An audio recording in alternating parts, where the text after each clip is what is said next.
We know that masks are super important today, but they're even more important in communities like Kibera and Mathare in Kenya.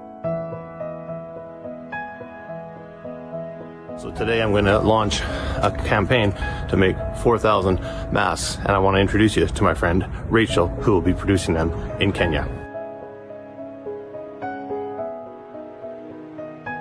I'm Rachel Bosire, doing the mass project back here in Kenya. We are a group of 5 members. 2 are doing the sewing, 3 are doing preparing and cutting of the materials.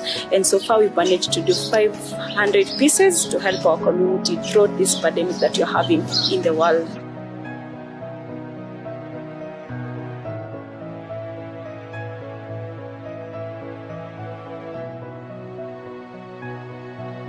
Thank you so much for your support. We really appreciate, and together we are strong.